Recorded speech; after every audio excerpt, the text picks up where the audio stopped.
BJP के नवनिर्वाचित महिला सांसद कंगना रनौत जो मंडी लोकसभा सीट हिमाचल प्रदेश से जीत के आई है, बीजेपी उन्हें अपना टिकट देती है और अपने टिकट पे उन्हें लड़ाती है और जितवा के भी लाती है। इससे पहले कंगना रनौत किसानों के खिलाफ, मुस्लिम समुदाय के खिलाफ, अल्पसंख्यक समुदाय के खिलाफ ऐसी अनर्गल बयान टिप्पणियां करती थी ट्विटर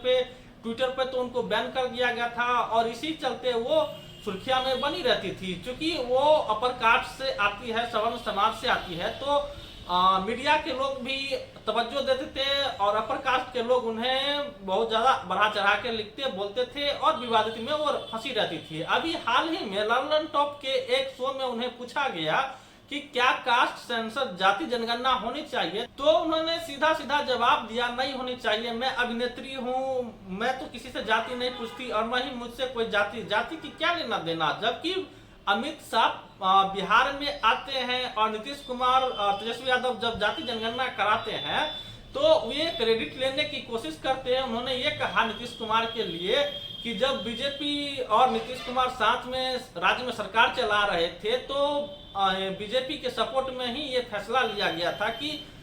जाति जनगणना SC ST OBC की होनी चाहिए और ये बीजेपी का क्रेडिट लेने का काम करते हैं। और एक तरफ नरेंद्र मोदी है जो ये कहते हुए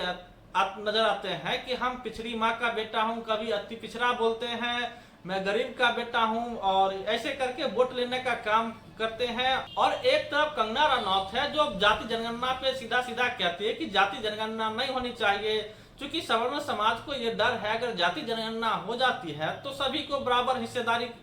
की मांग उठेगी, फिर सभी को बराबर हिस्सेदारी देना पड़ेगा। तो जो हम प्रशासन में कब्जा करके बैठे हुए हैं, शासन में कब्जा करके बैठे हुए हैं, ये संभव नहीं हो पाएगा, क्योंकि बहुजन समाज फिर अड़ जाएगा और अपनी हक हिस्सेदारी लेने का प्रयास करेगा। पर आपको एक बात बता दें कि अभी हाल ही फिलहाल में एक ट्वीट कंगना रनौत का वायरल होता है। वो कहती हुई नजर आती है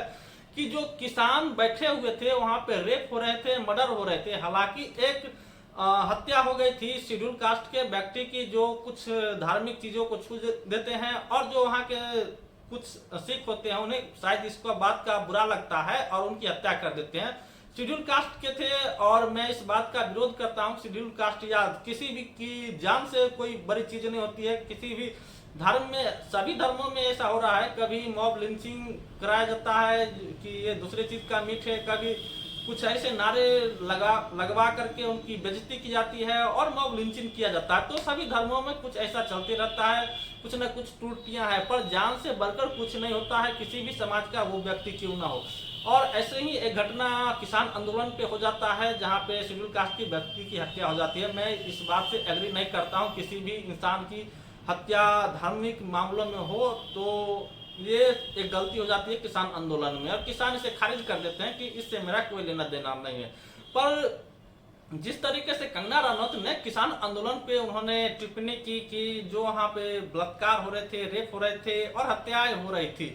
तो पंजाब के एक सिख है सिमरनजीत सिंह, उन्होंने कहा कि कंगना रनौत को रेप जैसी घटनाओं का बहुत ज्यादा अनुभव है, इसलिए कंगना रनौत ऐसी अनर्गल बयान दे रहे हैं। पर इस पे सियासी भूचाल बवाल होने शुरू हो गए हैं और मीडिया में बहुत सारे रिपोर्ट आने लगे हैं कि कंगना रनौत ने ऐसा कहा और सिमरनजीत मान सिंह ने उसके जवाब में ऐसा जवाब देते हैं जिससे विवाद बढ़ जाता है। और हाल ही फिलहाल में जब कुछ दिन पहले जब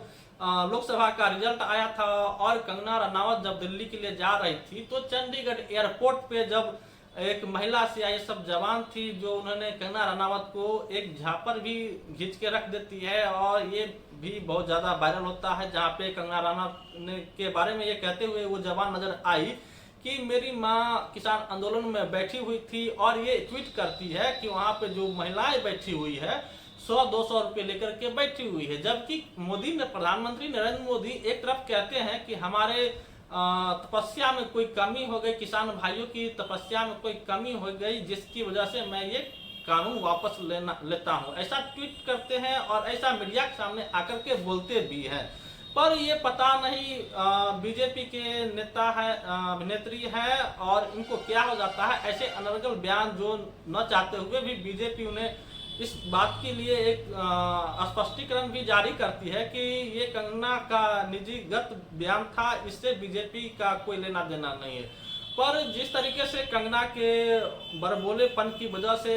एक तो ये जाहिर हो रहा है कि बीजेपी या सवर्ण समाज सोचता क्या है, SC ST OBC के बारे में क्या सोच रहा है, और ऐसी अनर्गल बयान कंगना रनौत देती रहेगी तो शायद मुझे लगता है विपक्ष की क्या जरूरत, जब बीजेपी के पास ही ऐसे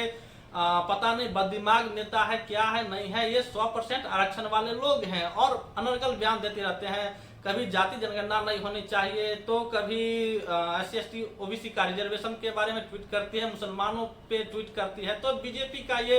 बहुत सारे नेता थे जो ऐसे अनर्गल बयान देते रहते हैं, और बीजेपी के वरिष्ठ नेता जैसे कि योगी आदित्यनाथ भी ऐसे बोलते नजर आते हैं, हम एक हैं तो नेक है, बटेंगे तो कटेंगे और गर्मी शांत कर देंगे, ऐसे बयान देते रहते हैं। हालांकि वो कहते रहते हैं कि मैं तो योगी हूं, पर ऐसे भाषा क्या योगी की होनी चाहिए, क्या किसी प्रदेश के मुख्यमंत्री की होनी चाहिए? आप सोच सकते हैं किस मानसिकता के ये लोग हैं, और पता नहीं इसके क्या सनक है क्या हनक है कि जहां जहां बीजेपी के शासन है प्रशासन है, किस तरीके से आप देख ही सकते हैं कि क्या हो रहे हैं, रेप जैसी घटनाएं हो रहे हैं, दलित समाजों पे अत्याचार हो रहे हैं, मुस्लिमों की मॉब लिंचिंग हो रही है। तो ऐसी घटनाएं बीजेपी शासन प्रशासन में हो रही है जो कहीं ना कहीं ये समाज को एक्सेप्टेबल नहीं है, और बीजेपी को इस पे कंट्रोल करना चाहिए। शासन में आ गए हैं, प्रशासन में आ गए हैं, तो जनता सब देख रही है, हो ना हो कहीं आगे चल के उनको जनता उखाड़ के फेंक दिया, और ऐसी संभावना बनती हुई भी दिख रही है। अभी SC ST की जो क्रिमिनल लगाया गया है और उस पर भी एक अध्यादेश लाना चाहिए, एक बिल पास करना चाहिए बीजेपी को, कि जिस तरीके से SC ST में अभी फूट डालने का काम कर दिया है और दो समाज आपस में ही लड़ने का काम शुरू कर दिया है। तो आप सोच सकते हैं बीजेपी की मानसिकता, RSS की मानसिकता क्या है, और SC ST समाज को लड़ाना भिड़ाना, पहले OBC में क्रिमिनल ले लाते हैं और दो भाग कर देते हैं, अब SC और ST को भी, ST को इसमें लाना ही नहीं था, फिर ST को क्यों घसीट रहे हैं, ST को क्यों दो भागों में बांट रहे हैं। तो ये बीजेपी और RSS की मानसिकता रही है कि समाज में फूट लाओ, शासन करो और बांटो और राज करने की नीति पे ये लोग काम करते हैं, और बहुजन समाज के लोगों को सतर्क होना चाहिए और इनका विरोध, पुरजोर विरोध करना चाहिए। आपका क्या प्रतिक्रिया, कमेंट जरूर कीजिएगा, और अपनी प्रतिक्रिया कमेंट के जरिए दर्ज जरूर कीजिए।